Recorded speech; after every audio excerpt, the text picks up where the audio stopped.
ভালোবাসা একটি 4 অক্ষরের বিশাল অর্থবহ তাজা অনুভূতির রাজ্য। এই অনুভূতিকে কখনো কখনো বিশ্লেষণ করে হাজারটা রূপ দান করা যায়। প্রেম, প্রণয়, মোহ, ঘোর আসক্তি, আরো কত কি। আবার কারো কারো কাছে এটি সঙ্গীন প্রণয়াসক্তি বা আনহেলদি অবসেশন। ভালোবাসার বিশ্লেষণ যেমন সবার কাছে এক নয়, তেমনি সবার ভালোবাসার ধরনটাও ঠিক একরকম নয়। কিছু কিছু মানুষের ভালোবাসা সদ্য ফোটা ভিঙ্গরাজ পুষ্পের ন্যায় আকর্ষণীয় আর সুরভিত। তাদের হৃদয়ের আদ্যপ্রান্ত মিলনে ঈর্ষান্বিত হয়ে কত প্রশংসাই না করে মানুষ। অলিতে গলিতে বন্ধু মহল থেকে শুরু করে পাড়ার চায়ের আড্ডা পর্যন্ত তাদের নিয়ে চলে দিন রাত ভর আলোচনার বহর। কি করে তৈরি হলো এমন যুগল, এ তো রাজ্যটা কোনোদিন ভাঙবে না, আরো কত কত কি। অন্যদিকে এই পুষ্পরেণুর মতন ভালোবাসার বিপরীতে যে শুধুই ঘৃণার বসবাস, তেমনটাও নয়। ওই যে বললাম, ভালোবাসারও ধরন হয়। কেউ কেউ এইসব গদবাঁধা ভালোবাসার নিয়মে গা ভাসাতে পারে না কোনো কালে।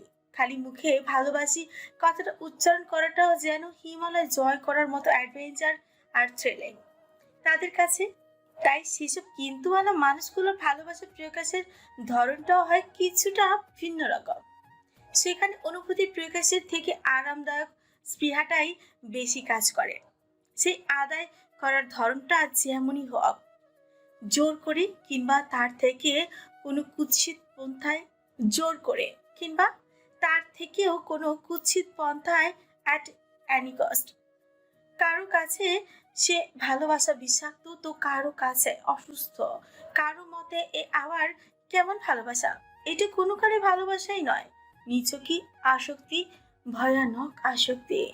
আবার ইচের পোকা ডার্ক রোমান্স দেখে দেখে ফরেন কালচারে বেড়ে ওঠা অষ্টাদশীদের কাছে ইটস কল ডেঞ্জারাস লাভ। এত এত বিশ্লেষণ আর চর্চার বাইরে গিয়েও আরো এক ধরনের অনুভূতি রয়েছে। এটা অনেকটা একপাক্ষিক ভালোবাসা বা ওয়ান সাইড লাভ। হৃদয়ের সুপ্ত অনুভূতির কথা তাকে না জানিয়েও কি সুন্দর দিন রাত অতিবাহিত করে দেওয়া যায় তাকে কল্পনায় ভালোবেসে। একটিবার চোখের দেখা দেখেও নরম হৃদয়টা পুলকিত হয়ে ওঠে মুহূর্তে। ভালোবাসা টইটুম্বুর হয়, ভরে ওঠে হৃদয়ের কানায় কানায়। ভার্সিটির ক্যাম্পাস থেকে শুরু করে বই আস্তরিত ফাঁকা লাইব্রেরির এক কোণের ছোট্ট টেবিলটায় সেই শ্যাম পুরুষকে দেখার জন্য কত জায়গাতেই না ছুটে বেড়ায় বেপরোয়া সর্বনাশা মনটা। সেই সাথে পাল্লা দিয়ে ছোট মনের অধিকারী রক্তে মাংসের মানুষটাও আপন মনকে অন্যজনের নিয়ন্ত্রণে ছেড়ে দিলে এই হয়। ক্যাম্পাসে এসে তাকে এক নজর না দেখা অবধি অশান্ত মনটা দমার নামই নেয় না। এই যেমন এই মুহূর্তটা মনটা কেমনটা ঝিমিয়ে যাওয়া মোরা বিকেলের ন্যায় শান্ত হয়ে আছে। উচ্ছ্বাস আকাঙ্ক্ষা সবকিছু দমে গিয়ে তৃষ্ণার্ত চোখ জোড়া সবচেয়ে পছন্দের শ্যাম পুরুষটিকে দেখতে ব্যস্ত। সেকেন্ড, মিনিট, ঘন্টা অতিবাহিত হয়, তবুও তাকে দেখে দেখে চোখ দুটো ক্লান্ত হয় না। কি আছে এই শ্যাম পুরুষের মাঝে? আহামরি তো কিছু নয়। হলিউড কিংবা বলিউড হিরোদের মতো পেশিবহুল গৌরবর্ণও নয়। চিমচাম গণের শ্যাম পুরুষে, বেশ লম্বা চওড়া মানুষটা, আর সবচেয়ে সুন্দর তার হাসি। হাসির সাথে সাথে কি সুন্দর ঢেউ খেলে যায় টোল পড়া গাল দুটোতে। ফাঁকা লাইব্রেরিতে সবচেয়ে কর্নারের টেবিলটা ঠিক মুখোমুখি হয়ে বসে আছে নিখিল ভাই। এইটা বোধহয় নিখিল ভাইয়ের পছন্দের জায়গা। ওই জন্যই তো প্রতিদিন এসে এইখানটায় বসে বই পড়ে। পড়বে নাই বা কেন? ভার্সিটির তুখোড় ছাত্র নিখিল ভাই। ছাত্র আন্দোলন থেকে শুরু করে সমাবেশ কিংবা নির্বাচন, সব কিছুতেই নিখিল ভাইয়ের অগ্রাধিকার। সেই জের ধরে ভার্সিটির ভিপি ও তিনি এক নামে সবাই চেনে। তবে পড়াশোনার ক্ষেত্রে একটু কম্প্রোমাইজ করেন না তিনি। এই যে এখনো বই পড়ছে, কানে হেডফোন গুজে বইয়ের মুখ ডুবিয়ে পাতার পর পাতা উল্টেই যাচ্ছে। এই সিটটা দেখতেও মারাত্মক লাগছে। লাগবেই তো, এত কাছ থেকে নিখিল ভাইকে দেখার সুযোগ হয়নি কোনো কালেই। মনে হচ্ছে সময়টা এখানে আটকে যায়। আজ লাইব্রেরিটাও বেশ ফাঁকা, সিনিয়ররা তেমন কেউ নেই।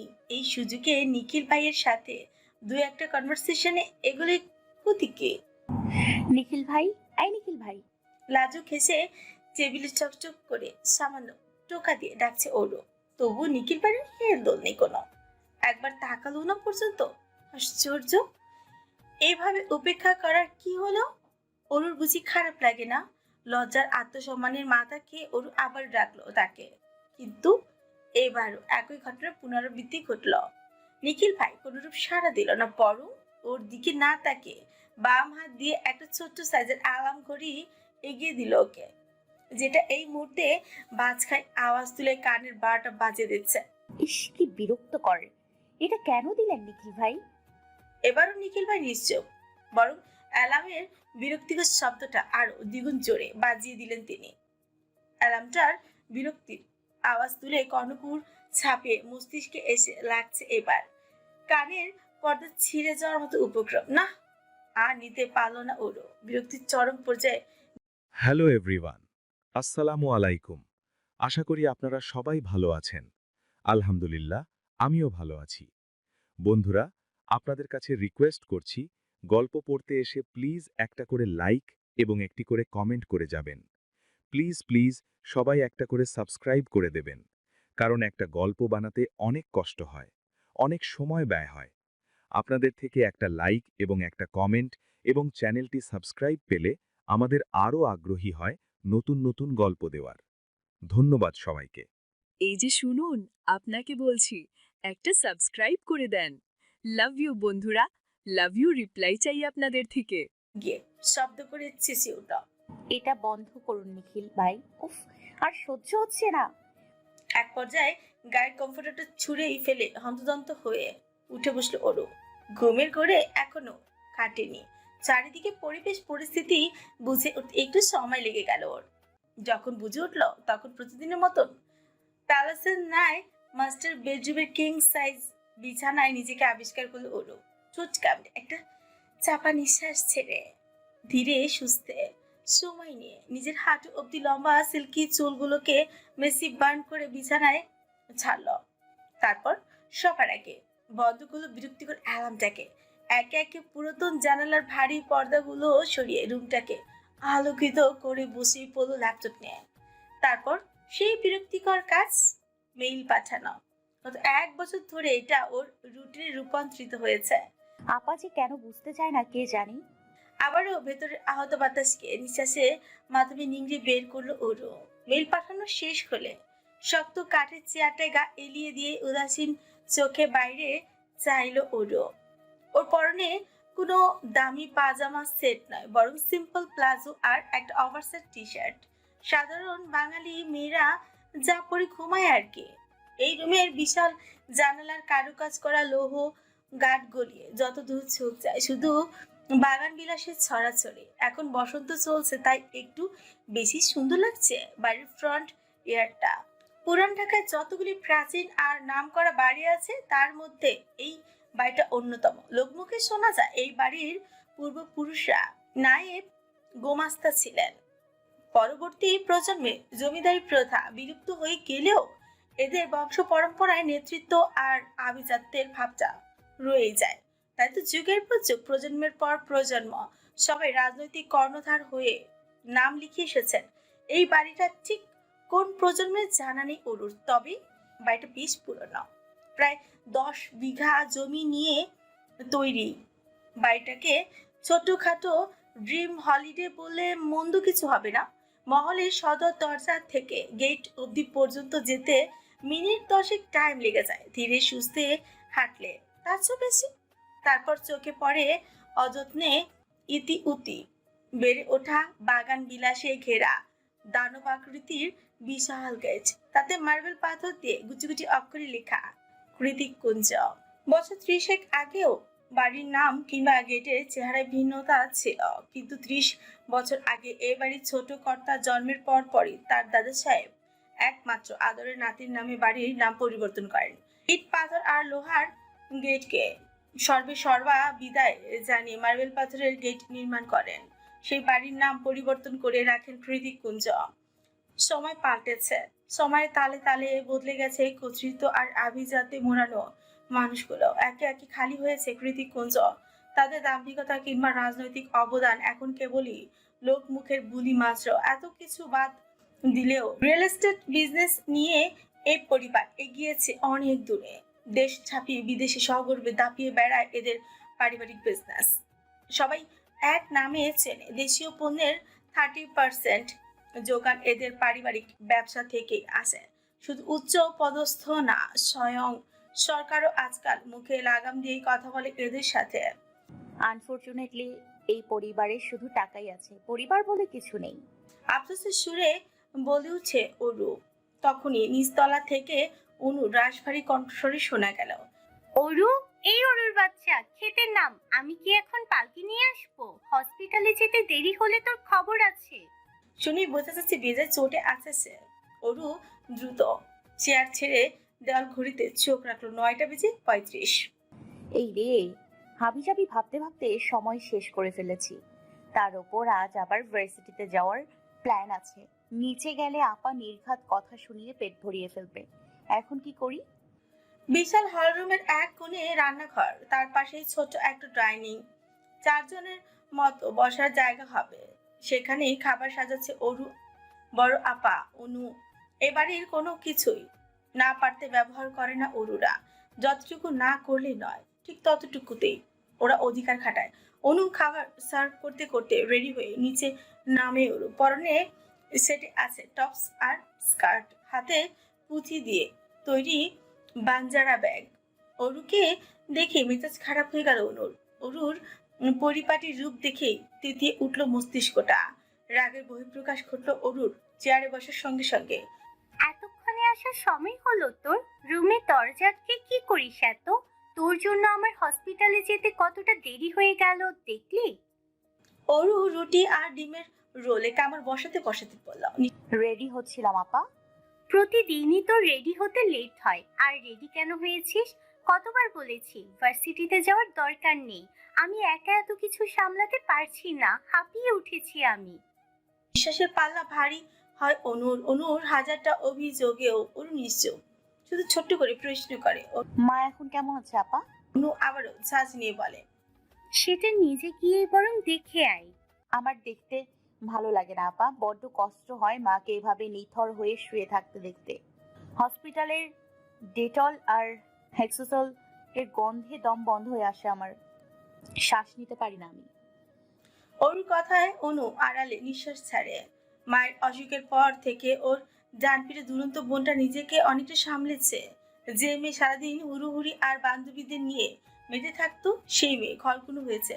হাজারটা হয়তো বায়না ধরা মেয়েটা আজ প্রয়োজনের বাইরে গিয়ে এখন আর একটা কথাও বলে না। অরুর মতো মুগ্ধ বাতাসে ডানা ছাপটানো মেয়ের জন্য এই পরিবর্তন অনেক কিছুই। এত অল্প বয়সে আর কতই বা সামলাবে নিজেকে ও। অরুর বয়স কম, সবে 19-এ পা দিয়েছে। তাই তো অনু নিজে ওকে এইসব হসপিটালের ঝুট ঝামেলা থেকে দূরে সরিয়ে রাখে। আবার নিয়তির সাথে পেরে না উঠে নিজেই বিরক্ত হয়ে যায় বারংবার।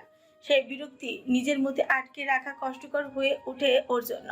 ঘুমড়ে মরা অশান্ত হৃদয়টাকে একটু হালকা করার দায় মাঝে মধ্যে বহিঃপ্রকাশ ঘটে। চড়াও মেজাজের যার ভুক্তভোগী হয় ওর ছোট্ট বোনটা।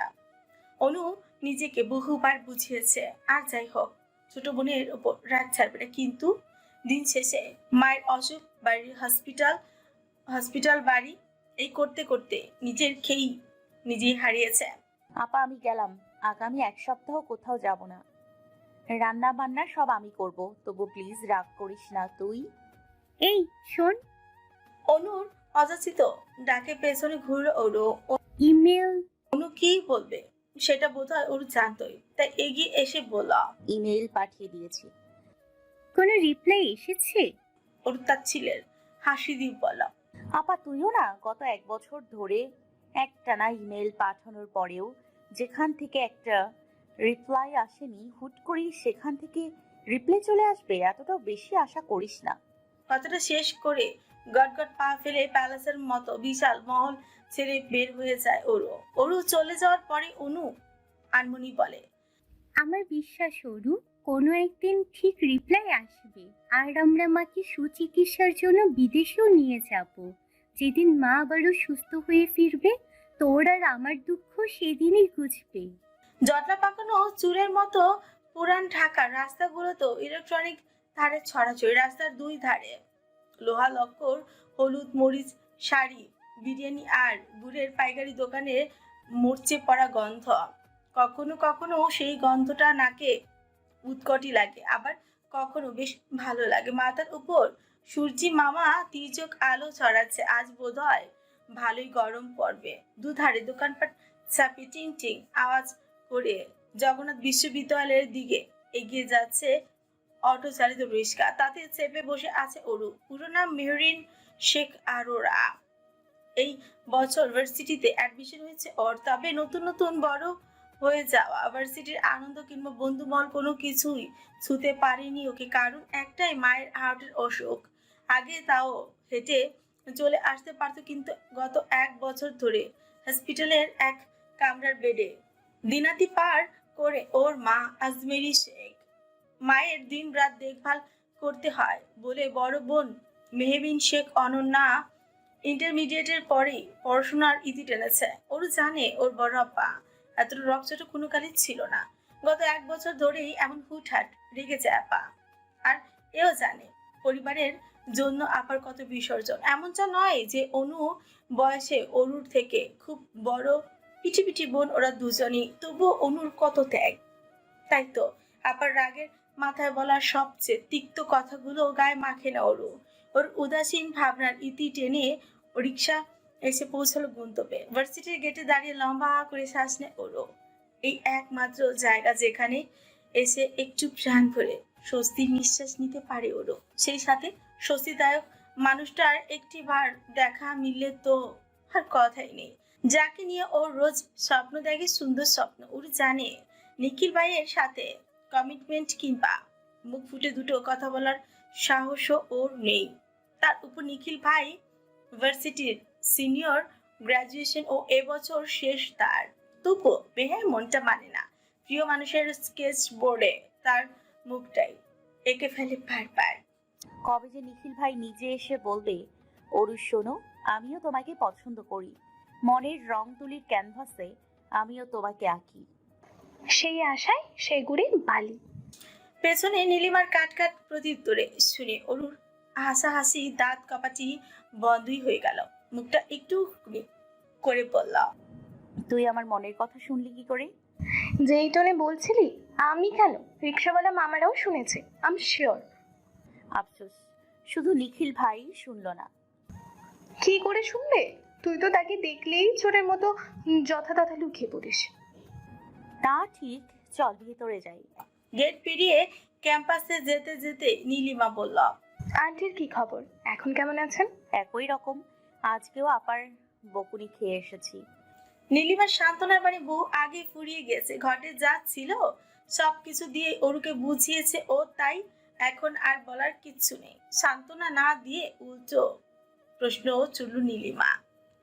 তোর ভাইয়ার কোম্পানি থেকে ইমেইল এসেছিল? কথাটা বলতে একটু অস্বস্তি হলো নীলিমার, কারণ সব ব্যাপারে মুখ খুললেই এই ব্যাপারটা সবসময় এড়িয়ে যায় ওরও। খুব বেশি হলে হ্যাঁ করে উত্তর দেয়। এবারও তাই হলো। এদিক ওদিক মাথা নাড়িয়ে না জবাব দিল ওরু। নীলিমার রাগ হলো কেন যেন, যদি ব্যাপারটা সম্পূর্ণ ওরুর ব্যক্তিগত, তবুও এ কেমন ছেলায়। মায়ের খোঁজ না এ ভ্যান কোনো রকম যোগাযোগ নেই পর্যন্ত। আজকালকার যুগে ইমেলে কে যোগাযোগ করে? নীলিমার রাগ সংবরণ করতে না পেরে বলেই ফেলল, কেমন ভাই তোর, মাকে এভাবে দেশে ফেলে রেখে নিজে বিদেশে পড়ে আছে? অরু মিকি হাসল হুট করে। নীলিমার রাগের কারণ ধরতে পারল না, তবু নরম সুরে বলল, he is not my sibling. তাহলে স্টেপ ব্রাদার, মানে আঙ্কেলের দ্বিতীয় স্ত্রীর ছেলে, তাই তো? অরু আবারও হাসে। এই মেয়ের এত কৌতূহল কেন? না, তেমন কিছু নয়। তাহলে কেমন ভাই তোর? নীলিমার কথার পেছনে অরু কিছু বলতে চাবে, তার আগে ওদের মাঝে তিথি চলে আসে আর মিস্টার জায়ান কৃতিককে নিয়ে চলমান রহস্যময় কনভারসেশন ওখানেই ইতি ঘটে। বসন্তের সকাল, চারিদিকে মৃদুমন্দ ছিঁড়ি ছিঁড়ি বাসন্তিক হাওয়া বইছে। কতই বা বেজেছে, 10টা কি 11টা, তবুও মাথার উপর চলছে সূর্যের তাণ্ডব নৃত্য। শীত যাবে যাবে করে এখনো চায়নি। তার আগে সূর্যি মামা তার প্রখরতা দিয়ে ধরন উত্তপ্ত করে দিয়েছে। সূর্যের তীর্যক রশ্মিকে পিছে পিছলে দিয়ে এক প্রকারে ছুটে বটতলার ছায়ার নিচে এসে দাঁড়ালো তিথি। ওখানে অরু আর নীলিমাও ছিল। কিরে, এভাবে ছুটে এলি কেন? কিছু হয়েছে? তার স্বরে জিজ্ঞেস করে নীলিমা। অরুও প্রশ্নসূচক দৃষ্টিতে চেয়ে আছে। অরু ইউনিভার্সিটি জয়েন করার পরে পুরো বাংলা ডিপার্টমেন্টের মধ্যে এই দুটো বন্ধু জুটেছে ওর। তার মধ্যে ওই ইন্ট্রোভার্ট নীলিমা যা মোটামুটি একটু চুপচাপ থাকে, কিন্তু তিথি মোটেও চুপচাপ স্বভাবের মেয়ে নয়। ভার্সিটির সব থেকে গরম খবরটা ওর কাছে থেকে পায় অরুরা, হোক সেটা গসিপ কিংবা কোনো ইম্পর্টেন্ট নিউজ। এছাড়া ডিপার্টমেন্টের অন্য ব্যাচমেটদের সাথে অরুর মুখ চিনাচিনি আছে কিনা সন্দেহ। কিভাবে বা থাকবে, ভার্সিটি জীবন নড়বড়ে। ওর অ্যাটেন্ডেন্সের জন্য পর্যন্ত ভার্সিটি আসতে দেয় না অনু। তবু আপার বকুনি ঝুকুনি খেয়ে মাসের মধ্যে একবার পা রাখে ভার্সিটির চক্করে। যদিও সেটা পড়াশোনার জন্য নয়, বরং পছন্দের শ্যাম পুরুষকে একটা নজর দেখার আশায়। সবার আড়ালে তার মুখখানা হৃদ মাঝারে স্ক্যান করে নিলেই শান্তি ওর। নীলিমার কথার প্রতি উত্তরে তিথি হাঁপাতে হাঁপাতে বলল, নীলিমা। পানি দে দোস্ত, তারপর সব বলছি।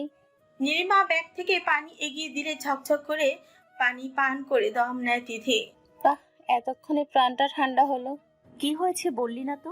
আবারও জিজ্ঞেস করে অরু। তিথি এগিয়ে গিয়ে অরুর হাত ধরে বলে, ও হ্যাঁ, তোর কাছেই আসছিলাম অরু। কাল ভার্সিটিতে কেন এলি না বলতো? তাহলে তো সব জানতে পারতি। কি হয়েছে একটু খুলে বল। তাছাড়া কেন আসিনি সেটা তো তুই জানিসই, তাহলে নতুন করে কেন প্রশ্ন করছিস তিথি? কাল নিখিল ভাইদের সমাবর্তন অনুষ্ঠান ছিল। নিখিল ভাই সেরা ছাত্রত্বের পুরস্কার পেয়েছে। নীলিমা স্বস্তির নিঃশ্বাস ছেড়ে বলে, অরু। ও, এটা তো ভালো কথা। তারপর আরো একটা ঘোষণা হয়, আমি পরে সিনিয়রদের থেকে জেনেছি। অরু সচকিত হয়ে প্রশ্ন ছিল, কি? নিখিল ভাই মাস্টার্স করবে না, উনি হায়ার স্টাডির জন্য স্কলারশিপ পেয়েছে। খুব শীঘ্রই ইউএসএ চলে যাবে। অরু চমকায় না, কোনো রকম প্রতিক্রিয়াও করে না। অস্থির লেশ মাত্র নেই ওর মুখশ্রীতে। খুশি থাকার একমাত্র কারণটা হারিয়ে যাচ্ছে। ও কি আদৌ ঠিক আছে? ওর ভেতরে যে কি অস্থির ঝড়ো হাওয়া শুরু হয়ে গেছে। মনে হচ্ছে হৃদয়টা শক্ত করে খামচে ধরেছে কেউ, গলাটা শুকনো কাঠে পরিণত হয়েছে। তবুও থমথমে মুখে ছোট্ট করে ওর জবাব দেয়। ও, এইটুকু শব্দ উচ্চারণে অরুর অগ্নিস্ফুলিঙ্গের উগড়ে দেওয়ার মতো কষ্ট হলো। তবুও বান্ধবীদের সামনে মুখের মিথ্যে হাসিটা ঠিকই ধরে রাখলো। কারণ আর যাই হোক, একপাক্ষিক ভালোবাসা কিংবা আধুনিক শব্দে বলতে গেলে ক্রাশকে হারানোর জন্য কান্নাকাটি করে ভাসিয়ে দাও, কিংবা সবাইকে বলে বলে সিম্প্যাথি কোনোর মতন আত্মসম্মানহীন মেয়ে অরু নয়। এমনিতেই ওর মায়ের অসুস্থতা নিয়ে অনেকেই করুণা দেখাতে আসে, যা ওর শরীরে জ্বলন ধরিয়ে দেয়। অরুর করুণা মোটেও পছন্দ নয়, তবে নিজ অধিকারের ক্ষেত্রে সর্বদা সতর্ক ও যা ওর সেটা ওরই। কিন্তু নিখিল ভাই, সে তো ওর নয়, কোনো কালই ছিল না। ওই কেবল একতরফা ভালোবাসা বেঁচে গিয়েছে। নিখিল হয়তো ওকে ছোট বোন ছাড়া কিছু ভাবে না। শুধু ওকে কেন, ছাত্র নেতা হিসেবে সব জুনিয়র মেয়েরাই তার ছোট বোনের সমতুল্য। অরু আলাদা করে তো কিছুই নয়। ক্যাম্পাসের দিকে দেখ, নিখিল ভাই এসেছে। তিথির কথায় অরু দিবা স্বপ্নে ভাঁজি পড়ে। তড়িৎ গতিতে ভাবনার জগৎ থেকে বাস্তবে বেরিয়ে দেখতে পায় ক্যাম্পাসের থেকে গেটের দিকে এগিয়ে আসছে নিখিল ভাই। কালো ডেনিমের সাথে নীল পাঞ্জাবিতে কি সুন্দর লাগছে তাকে। কাঁধে ঝুলে আছে ল্যাপটপের ব্যাগ, কানে হেডফোন। সেই দিকে একদানে তাকিয়ে তিথি বলে, কি এত গান শোনেন উনি? কাঠফাটা রোদে উজ্জ্বল শ্যামলা চেহারাটা জলজল করছে, তার মুখে লেগে আছে সেই সুন্দর হাসিটা। ওর চোখ বন্ধ করে বলতে পারে, এই ইনোসেন্ট দেখতে ছেলেটার প্রেমে পড়ে যাওয়া কোনো মেয়ের জন্য চুটকির ব্যাপার মাত্র। নিখিল ভাই ওদের সামনে আসতে সবাই একযোগে সালাম দিল তাকে। সিনিয়র বলে কথা। সালামের জবাব দিতে নিখিলও একটু থামলো। সামনে না গিয়ে ওদের দিকে কয়েক কদম এগিয়েও আসলো। নিখিল ভাই ওদের দিকে আসতে দেখে নীলিমার পেছনে গিয়ে গুটিসুটি হয়ে দাঁড়ালো। ওরু কেটে ফেলা ডগার ন্যায় কেমন নেতিয়ে পড়েছে ওর শরীরটা। নিখিল আরে অরোরা না? ভাইয়ের আকস্মিক সম্বোধনে ধরা পড়ে যাওয়া চোরের ন্যায় হুড়মুড় করে সামনে তাকায় অরু। হ্যাঁ, সূচক মাথা ঝাঁকিয়ে বলে। জি ভাইয়া। ভালো আছো তো? এখন আর রাস্তা পারাতে ভয় নেই তো? কি সুন্দর অমায়িক কথার ধরন। আরো একবার হুচুট খায় অরু। নিখিল ভাই কিছু জিজ্ঞেস করছে, ওর উত্তর দে। তিথির ধাক্কায় সম্মতি ফিরে পেল অরু। তারপর হ্যাঁ না দুই দিকেই মাথা নাড়তেই থাকে। আসলে কি করবে, কি বলবে, ও কিছুই ঠাড় করতে পারছে না। ওর অবস্থা দেখে নীলিমা তিথি দুজনই অবাক। যে মেয়ে কাট কাট কথা জবাব দিতে ছাড়ে না, সেই কিনা ভেজা বিড়ালের মতো আচরণ করছে। জুনিয়ররা সংকোচ বোধ করছে দেখে নিখিল আর দাঁড়ায় না। সকলকে বিদায় জানিয়ে তাড়াহুড়ো করে জায়গা ত্যাগ করে। নিখিল চলে যেতে নীলিমা তিথি ওঠে। স্টুপিড একটা, এটাই শেষ সুযোগ ছিল। নিখিল ভাই নিজে এসেছিল, আর তুই কি করলি? হাবলার মতো উত্তর, দক্ষিণ পূর্ব পশ্চিম মাথা ঝাঁকিয়ে গেলি। ওর জবাব দেয় না। এই মুহূর্তে কথা বলতে ইচ্ছে করছে না, মাথাটা ফনফন করে ঘুরছে, গলায় নিম পাতার মতো তিতো হয়ে এসেছে, চারিদিকে ফাঁকা ফাঁকা লাগছে। হয়তো প্রেশার ফল করছে। কয়েকবার চোখের পলক ফেলে অস্পষ্ট সরি উরু বলে। ভাল লাগছে না, বাসায় যাব। আমাকে একটা রিক্সা ঠিক করে দে না তিথি। চলে যাবে মানে? অ্যাটেন্ডেন্সটা অ্যাটলিস্ট দিয়ে যা। নীলিমার কথা অরুর ভেতরটা তেতো ভাবটা বেরিয়ে এলো, মাথাটা ছাঁচে উঠল। অরু চটি গিয়ে পড়ল। বলেছি তো বাসায় যাব। শরীর আর মনে একরাশ অসুখ নিয়ে টলতে টলতে প্রীতিকুঞ্জে এসে পৌঁছেছে অরু। বিশাল সদর দরজা ছনছন আওয়াজ করে খুলে ভেতরে ঢুকতেই আরো বিষাক্ত হয়ে যায় ও মামা মামি আর একমাত্র মামাতো ভাই রেজন ওরফে রেজা এসেছে। অরু আর অনুর জীবনের এত এত ঝামেলার মতো উৎকো ঝামেলা এই পরিবারটা। কথা নেই বার্তা নেই, যখন তখন এসে হাজির। আসবে তো আসবে, একটা না একটা ঝামেলা পাকিয়ে তারপরে বিদে হবে। আজমেরি শেখ যখন সুস্থ সবল ছিলেন তখন দিন রাত আগমন করতো এদের 3 বেলা ফ্রিতে রাজকীয় খাবার আর মহলের নরম গদিতে আরাম আয়েশ করে একটানা 10 দিনও কাটিয়ে দিত। বাড়ি যাওয়ার নামগন্ধ পর্যন্ত নিত না। ওর মামাতো ভাই রেজা এলাকার পাতি মাস্তান, যার দরুন তার ছেলে পেলেদের নিয়ে আসতো একমাত্র ফুপুর আলিশান বাড়িতে। অরু আর অনু এইসবে বেশ লজ্জিত হতো। যত যাই হোক, তাদের তো এভাবে আরেকজনের অন্ন ধ্বংস করার কোনো অধিকার নেই। একমাত্র ভাই ভাবি বলে আজমেরি শেখ তেমন কিছু বলতেন না। অনু অরু একটু গাইগুই করলো, ওদের কেউ চোখ পাকাতের আড়ালে সবকিছু এভাবেই চলছিল। কিন্তু আজমেরি শেখ একেবারে বিছানা সজায় চলে গেলে মামা মামির আসল রূপ দেখতে পায় অরুরা। আপন বোনকে দেখা তো দূরে থাক, গত 1 বছর হাসপাতালে গন্ডি অবধি মারায়নি ওদের মামা, বরং 2 দিন পর পর বউ ছেলেকে নিয়ে এ বাড়িতে এসে অনুকে মানসিক অশান্তিতে ভুগিয়েছে দিনটা। তাদের কথা একটাই, বাবা নেই, মায়েরও কোনো গ্যারান্টি নেই। আজ বাদে কাল মায়ের কিছু হয়ে গেলে ওদের 2 বোনের কি হবে? আজ বা কাল এই বাড়ির ছোট সাহেব ঠিকই ফিরবে, ওদের তো 2 বোনের কোনো গতি থাকবে না। তাই এখনই যদি তার একমাত্র সুযোগ্য পুত্র রেজার সাথে অনুর বিয়েটা হয়ে যায়, তাহলে একটা ভুল তো হবে। আর যাই হোক, নদীতে তো আর ভেসে যেতে হবে না। ওরা বুঝে পায় না এত বড় দুনিয়া থাকতে ওরা নদীতে কেন ভেসে যাবে? ও কি অপরাধ ওদের? অনুর রাগের ঘট এমনিতেই পরিপূর্ণ, এইসব শুনলে আরো বেশি মাথা খারাপ হয়ে যায়। চেঁচামেচি করে বাড়ি মাথায় তুলে ফেলে সে। বিপরীতে মামির গা চালানোর কথা তো আছে। এক কথায় এরা বাড়িতে পা রাখা মানেই ঝামেলা আর অশান্তি। অরু হলরুমে চারিদিকে চোখ বোলায়, অনু কোথাও নেই। তার মানে আপা এখনো হসপিটালে, যাক ভালোই হলো। ওর মামি ডাইনিং এ বসে আঙুর চিবাচ্ছে, রেজা কাউচে বসে পায়ে পা তুলে টিভি দেখছে। মামা আপাতত আশেপাশে নেই। ওরু সবটাই দেখলো, তারপর না দেখার ভান করে দোতলায় পা বাড়ালো। দুটো সিঁড়ি মারাতেই পেছন থেকে ডাক পড়লো মামির। কিরে, দেখলি আমরা এখানে বসে আছি, তাও ঢ্যাং ঢ্যাং করে উপরে চলে যাচ্ছিস? মামিকে চোখে পড়ে না নাকি? আর আমার বৌমা কোথায়? অরু চোখ খেচে বন্ধ করে নিল। এটারই ভয় পাচ্ছিল ও। অনেক প্রশ্ন করছে মামি, এক কথায় উত্তর দিতে হবে, কি বলা যায়? অরু পেছনে ফিরেই বলল, মামি মাথা ব্যথা করছে মামি, একটু ঘুমাবো। আর আপা হসপিটালে মায়ের কাছে। করে নে আরামায়ের যা পারিস করে নে। আজ বাদে কাল বাড়ির মালিক ফিরলে তোদের তো ঘাড় ধরে বের করে দেবে। অনুটাকে কতবার বুঝিয়েছি এ কথা, কতবার বলেছি আমার রেজার সাথে বিয়েটা দিয়ে দেই, কিন্তু মেয়েটা বড্ড বেয়াদব হয়েছে, বড়দের মুখে মুখে তর্ক করে। বাপ মায়ের শাসন না থাকলে এই হয়। মামির কথায় ওর নেতিয়ে পড়া রাগটা আরো তর তর করে ঝাঁঝিয়ে উঠল। তীক্ষ্ণ সূচের মতন কথাগুলো গিয়ে বিঁধল শরীরে। ও পেছনে না ঘুরে বলল, তুমি যে নরম চেয়ারে বসে আঙ্গুর চিবোচ্ছ, ওটাও কিন্তু এ বাড়ির ছোট্ট সাহেবের টাকা দিয়ে কেনা মামি। তাছাড়া জমশেদ জায়ান চৌধুরী অবর্তমানে আমার মাই কিন্তু জেকে গ্রুপের গভর্নিং বডি চেয়ারম্যান। ওর কথা একটা তচ্ছিলের হাসি খেলে গেল অরুর মামির মুখে। মনে মনে বললেন, এটুকুনি মেয়ে ভালোই ক্ষয় ফুটেছে মুখে।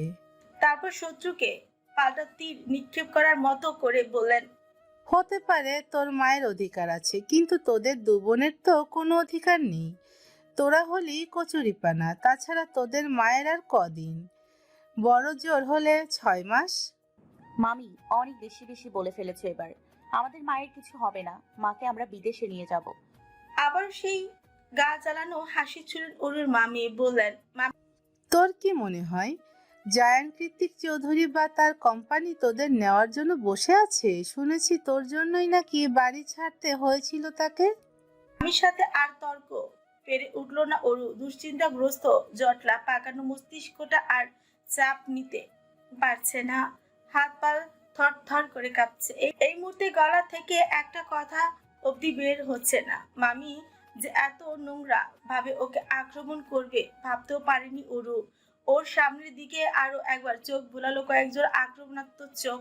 মনে হচ্ছে চোখ দিয়ে ওকে ভস্ম করে দিবে এরা। ও আরো এক মুহূর্ত হলরুমে দাঁড়ালো না, সিঁড়ি ডিঙিয়ে দোতলায় নিজের রুমে গিয়ে সাপটে দরজাটা আটকিয়ে দিল। ভেতরটা ছিঁড়ে যাচ্ছে অসহায়ত্ব, চারিদিকে জংলা আবরণের মতো ঘিরে ধরেছে। মামির তর্কের আঘাতে নিখিল ভাই চলে যাওয়ার কষ্টটা যেন নুন মরিচের ছিটা। ভালো লাগছে না। নীলিমার তিথির মতো জীবনটা স্বাভাবিক কেন হলো না ভাবছে অরু। কেন ওর জীবনে এত দায়বদ্ধতা? কেন নিখিল ভাইয়ের প্রতি ভালো লাগাটা নিজের মাঝে খুব সহজেই তুলে ধরতে পারলো না ও? এটা কি শুধুই অন্তর্মুখী হওয়ার দরুন, নাকি পরিবারে টানাপোড়েন আর দায়বদ্ধতা? নিখিলের চলে যাওয়া ভাবতে ভাবতে অরুর মনে পড়ে যায় নিখিলের সাথে প্রথম দিনের সাক্ষাতের কথা। এই তো কয়েক মাস আগের কথা। ভার্সিটিতে অ্যাডমিশনের জন্য এসেছে অরু।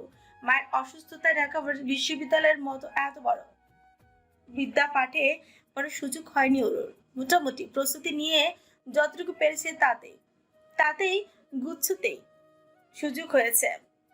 আজ কাগজপত্র নিয়ে এসেছে, সবটা জমা দিতে হবে। তাই শীতের সকাল, ঠান্ডাটা পুরোপুরি জেকে না বসলেও মিষ্টি রোদের মৃদু আলোতে ভালোই আরাম লাগছে।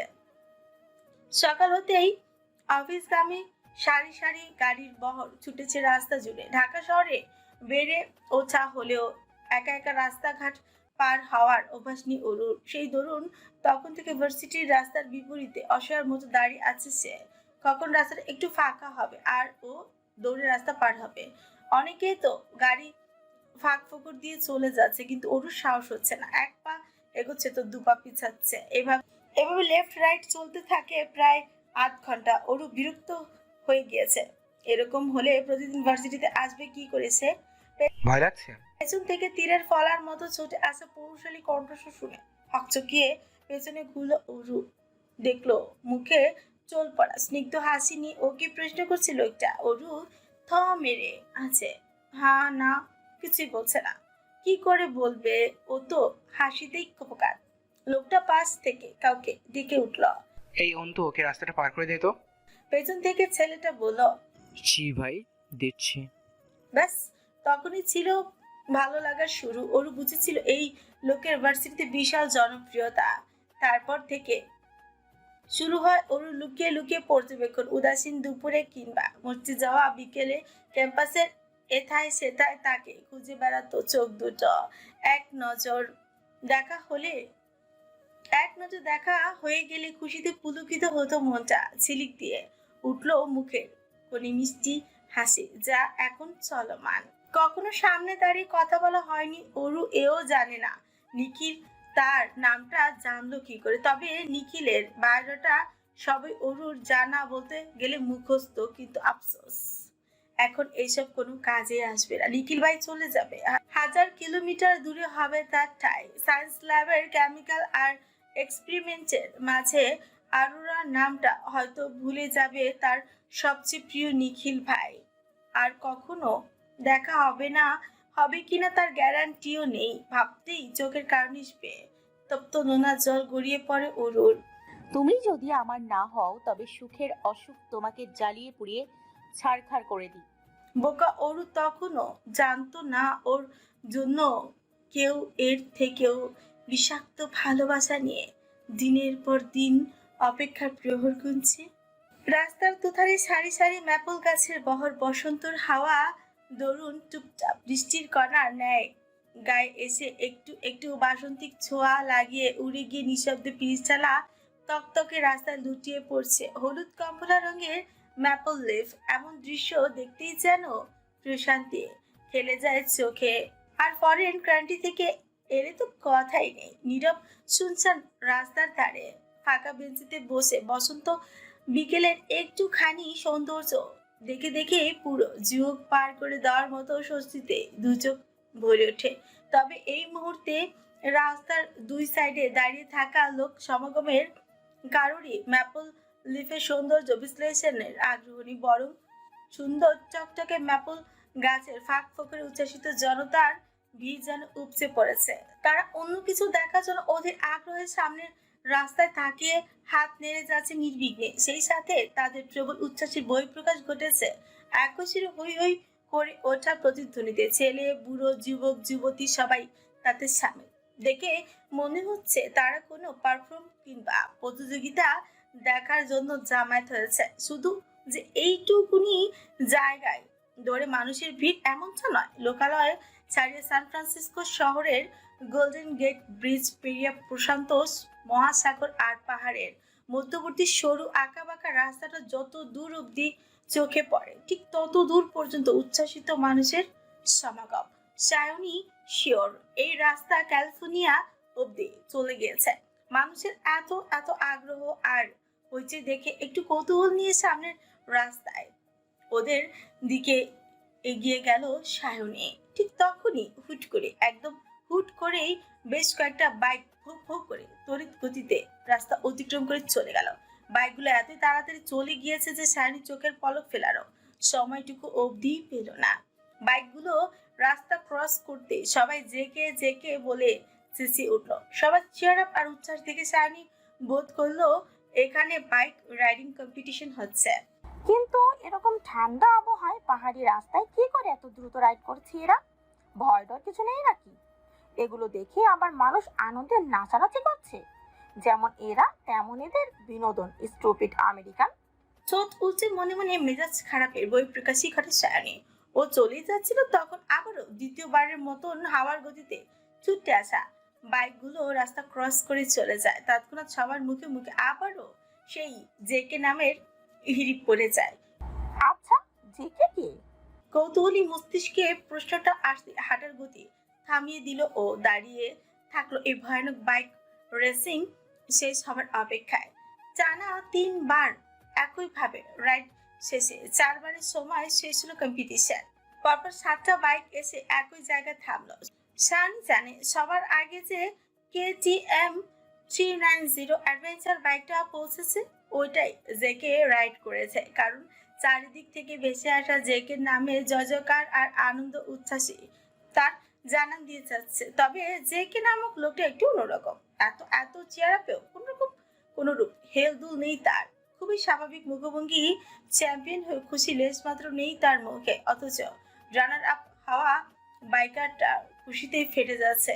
সেই খুশি তার মুখে চোখে জোয়ারের জলের ন্যায় উপচে পড়ছে। জেকে হেলমেটটা খোলে, উরুর উপরে সেটাকে শটান বসিয়ে দেয়।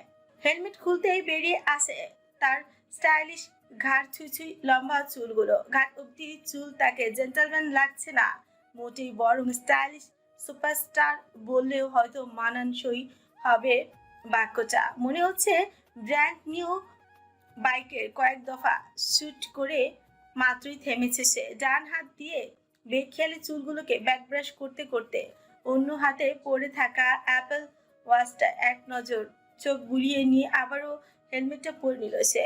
ওইদিকে চ্যাম্পিয়ন পুরস্কার বিতরণের জন্য স্টেজে তাকে বারবার ডাকা হচ্ছে। জেকে হেলমেট পরে সেই দিকে একবার চাইলো, আশ্চর্য, সবাই ডাকছে তবুও কেমন বেখেয়ালি ভঙ্গিমা তার। শেষমেশ কর্তৃপক্ষের একজন তার কাছে এগিয়ে আসতে জেকে বলল। Wait a minute. তারপর কাউকে কল করতে কয়েক মিনিটের মধ্যে একটা কালো গাড়ি এসে থামলো ওখানে।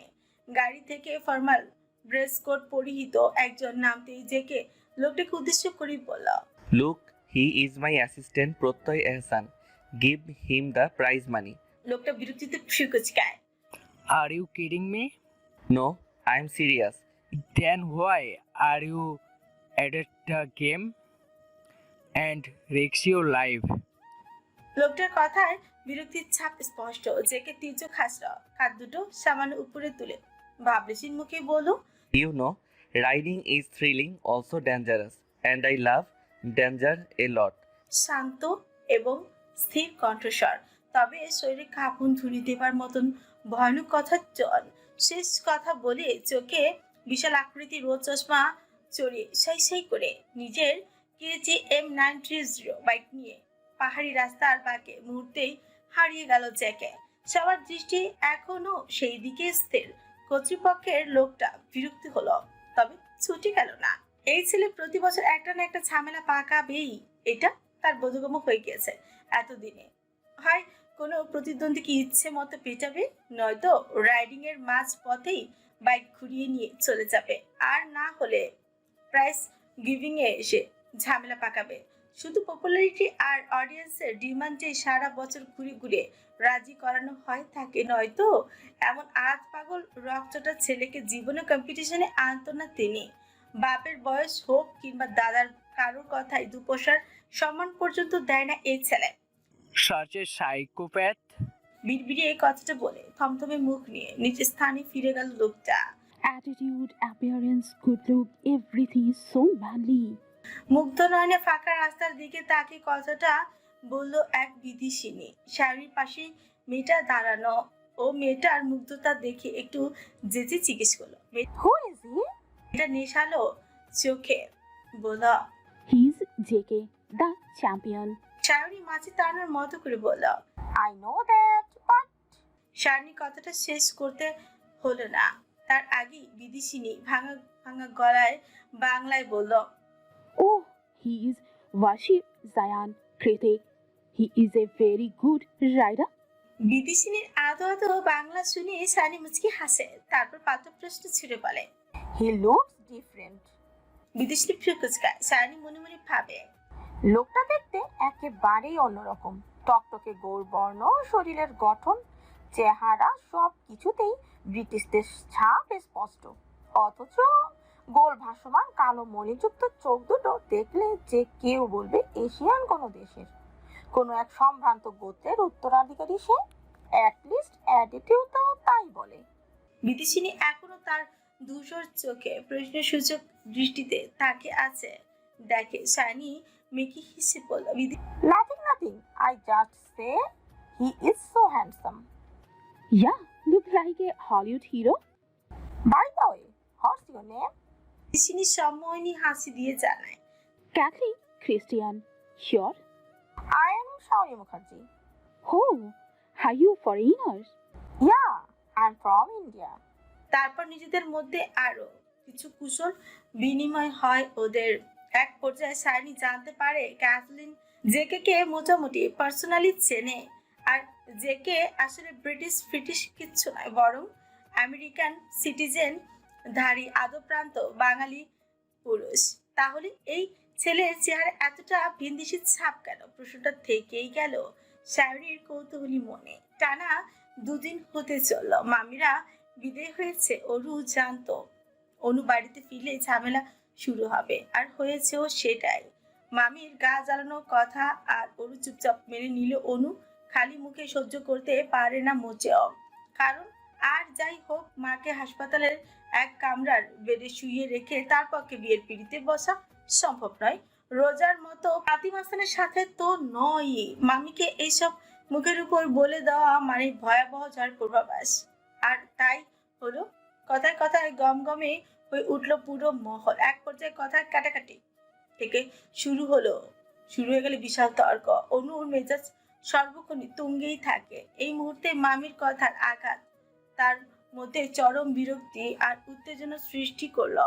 শরীরের রন্ধ্রে রন্ধ্রে ছড়িয়ে পড়ল অযাচিত ক্ষোভ আর রাগের মাথায় হলরুমে কাচের জিনিসগুলো একটা একটা করে আছাড় মেরে ভাঙতে লাগলো সে। হলরুমে ছনছন করে কাচ ভাঙার আওয়াজ শুনে অরু নিজের কান্নাকাটিতে লাগাম টেনে বাইরে বেরিয়ে এলো। দেখলো তার ভদ্রশান্ত আর নরমনের আপার সবচেয়ে ক্ষুদ্র রূপ।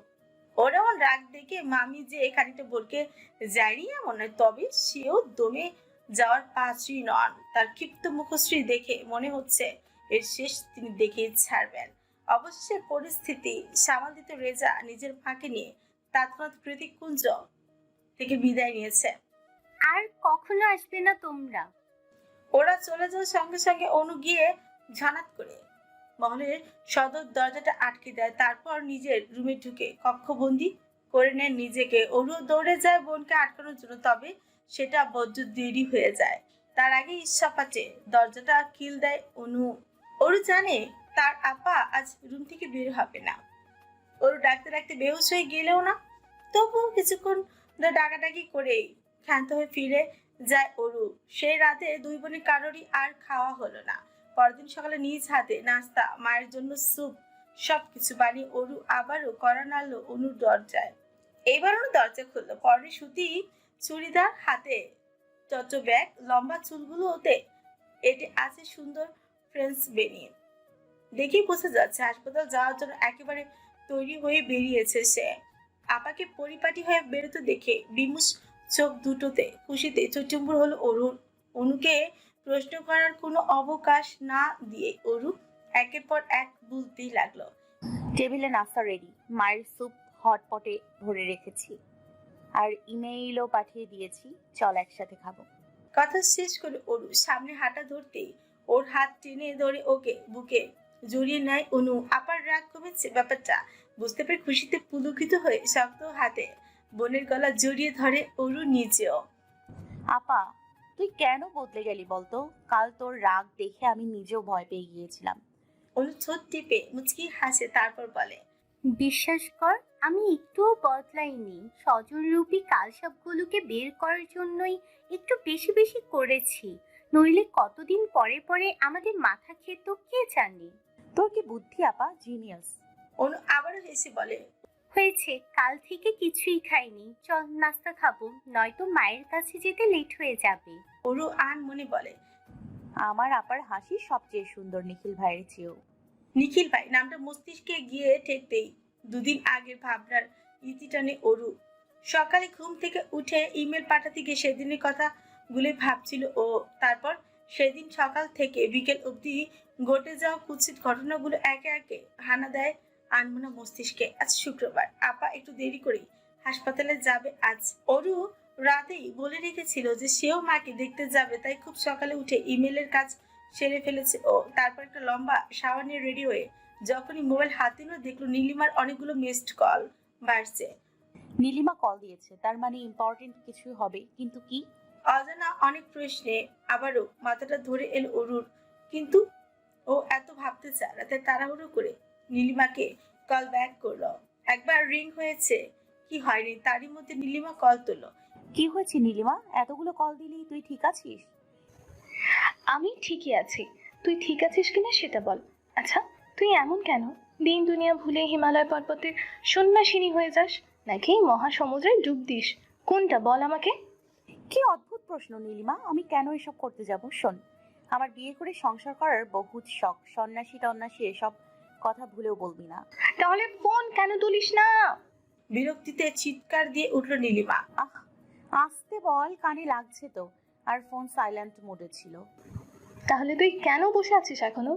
তুই ওই সাইলেন্ট মোডে চলে যা, আর তোর শখের নিখিল ভাই আমেরিকা গিয়ে কোনো এক সাদা চামড়ার মেয়েকে বিয়ে করে সুখে ঘর সংসার করুক। কি হয়েছে নীলিমা? অরুর কণ্ঠে দৃঢ়তা আর সহযোগিত ভাবটা স্পষ্ট। নিখিল ভাই আজই চলে যাচ্ছে, এতক্ষণে হয়তো এয়ারপোর্টের কাছাকাছি চলেও গিয়েছে। এটাই তো শেষ সুযোগ অরু। আমি আর তিথি মেইন রাস্তায় সিএনজিতে ওয়েট করছি, তাড়াতাড়ি চলে আয়, নয়তো এই জীবনে আর নিখিল ভাইকে দেখতে পাবি না তুই। নিখিল ভাইয়ের সাথে আর দেখা হবে না। চোল পড়া মন ভুলানো হাসিতে মাতোয়ারা হবে না হৃদয়টা। নিখিল ভাইকে ছাড়া ক্যাম্পাসটা তো মরেই যাবে। হৃদয়টা আর হিম করা ব্যথায় শক্ত হয়ে এসেছে অরুর। এবার আর অজান্তি নয়, জেনে শুনে ফুপিয়ে কেঁদে উঠল ও। মোবাইলের নেটওয়ার্ক ছাপে সেই ফোপানোর আওয়াজ গিয়ে পৌঁছালো নীলিমার কানেও। দ্রুত চলে আয়, শেষবারের মতো দেখা হয়েও যেতে পারে। নিঃসংকোচে কথাটা বলে কল রেখে দিল নীলিমা। নীলিমার শেষ কথাটা কর্ণপুরে পৌঁছাতে অরু আর কান্নাকাটি করে সময় নষ্ট করলো না। টেবিল থেকে পার্সটা ছো মেরে নিয়ে দৌড়ে বেরিয়ে গেল রুম থেকে। নিখিল ভাই চলে যাচ্ছে যাক, কিন্তু মনের কথাটা তো একবার শুনে যাক। নিজের এক পাখি ভালোবাসার কোনো প্রতিদান চায় না ওর, শুধু শেষবারের মতো মুখ ফুটে বলতে চায় দিনের পর দিন নিজের মনের গই নেব না। মাকড়সার জালের ন্যায় ঠুনকো স্বপ্নগুলোর কথা। এই মুহূর্তে অরুর অষ্টাদশী মন বলছে তাকে মন গইনের সুপ্ত ভালো লাগার কথা না জানালে জীবনটা বৃথা। অনু কেবলই খাবার দাবার হটপটে ভরে রেডি হয়ে নেমেছে, তখনই দেখতে পায় অরু হনন করে কোথাও বেরিয়ে যাচ্ছে। কি রে, কোথায় যাচ্ছিস? হাসপাতালে যাবি না? অরু জবাব দেয় না, এক প্রকার ছুটে বেরিয়ে যায় বাগান বিলাসে ঘেরা কৃতিক কুঞ্জ থেকে। অনুর অযাচিত মন আনমনি বলে, ইমেলটা পাঠালো কিনা কে জানে, চেক করে দেখতে হবে। মানুষ জীবনে আশা নিয়ে বাঁচে, আশা বিহীন এই উত্থান পতনের জীবনে বেঁচে থাকা দূর বই কি আর কিছুই না। সবাই দিন শেষে ভাবে নতুন প্রহর তার জন্য নতুন সুখ বই আনবে, কিন্তু কখনো কখনো সেই নতুন প্রহর আসতে বড্ড দেরি হয়ে যায়, সেই সাথে হারিয়ে যায় সুখের আশাটুকু। এখন এই মুহূর্তে দাঁড়িয়ে অরুর সুখের আশাটা হারিয়ে গেছে। নীলাম্বর আকাশের কোণে এক ফালি শুভ্র মেঘের আড়ালে খোলা আকাশের দিকে তাকে শব্দ করে কাঁদছে ওরও। হৃদয়টা এবার সত্যি সত্যি ফাঁকা লাগছে। নিখিল ভাইয়ের সাথে শেষ দেখা হলো না, আর এয়ারপোর্টের সামনে এমন কান্নারত মুখ মেয়েটাকে দেখে অনেকে কিং কর্তব্য বিমোট, আবার অনেকে ভেবেছে হয়তো কাছের কেউ দুর্দেশে পাড়ি জমিয়েছে, সেই দুঃখেরই বই প্রকাশ ঘটেছে। তাতে অবশ্য অরুর যায় আসে না। আপাতত হিতাহিত জ্ঞান শূন্য ওর মস্তিষ্ক। ওর উড়ন্ত প্লেনের দিকে তাকিয়ে চেঁচিয়ে বলতে লাগলো, তিথি আমি আপনাকে ঠিক খুঁজে বের করব নিখিল ভাই, আপনার আমার আবারও দেখা হবে। আমি ইউএসএ যাব, আপনার জন্য হলেও যাব। এই জায়ান কৃতিক চৌধুরী না নিলেও যাব। হয়েছে অরু, থাম এবার। ওকে থামাতে ব্যস্ত। কে শান্ত অরুর মতো চুপচাপ স্বভাবের মেয়েটা এইভাবে কেঁদে কেটে দুনিয়া ভাসাবে? তাহলে হয়তো ওরা এই প্ল্যান কোনো কালেই করতো না। আবারও একই নাম, কৃতিক জায়ান চৌধুরী। নীলিমা বুঝতে পারে না ব্যাপারটা, তাই সচকিত হয়ে প্রশ্ন ছুড়ে অরু আচ্ছা অরু, তুই তো শেখ, তাহলে তোর ভাইয়া চৌধুরী কেন? কাঁদতে কাঁদতে হেঁচকি তুলে বলে, ওই বদমাস লোকটা আমার ভাই না, ইভেন কিছুই না আমাদের। তাহলে তাকে কেন ইমেল পাঠাস প্রতিদিন? তাকে পাঠাই না তো, জেকে গ্রুপের হেড অফিসে পাঠাই মায়ের অসুস্থতা জানানোর জন্য। শুধুমাত্র জায়ান্ট কৃতিকের অ্যাপ্রুভালের জন্যই সবটা আটকে আছে যে। আবারও কান্নায় ভিজে আসে অরু দু চোখ। তাহলে কে এসে? আমরা একটা অমীমাংসিত সম্পর্কে আটকে আছি নীলিমা। আমার যখন 8 বছর বয়স, তখন মায়ের সাথে কৃতিক কুঞ্জে প্রথম পা রাখি আমরা দু বোন। তখন ওনার বয়স কতই বা হবে, 20 বছর। উনি আমার থেকে প্রায় 12 বছরের বড়। আমার মা জায়ান কৃতিকের বাবা, মানে জামশেদ জায়ানের দ্বিতীয় স্ত্রী। শুনেছি ওনার দাদা সাহেব জোর করে ওই বয়সে দ্বিতীয়বার বিয়ে করেছিলেন ওনার বাবাকে কোনো এক কারণবশত। না, তিথি আর নীলিমা একই সুরে বলে, তার মানে তোদের সাথে ওনার রক্তের কোনো সম্পর্ক নেই? অরু এদিক ওদিক না সূচক মাথা নাড়িয়ে বলে, নেই। তবে ওনার বাবার অবর্তমানে আমার মাই জেকে গ্রুপের চেয়ারম্যান। তিথি বলে, অরু আচ্ছা অরু, উনি দেশে আসেন না? আই মিন বাড়িটা তো ওনার।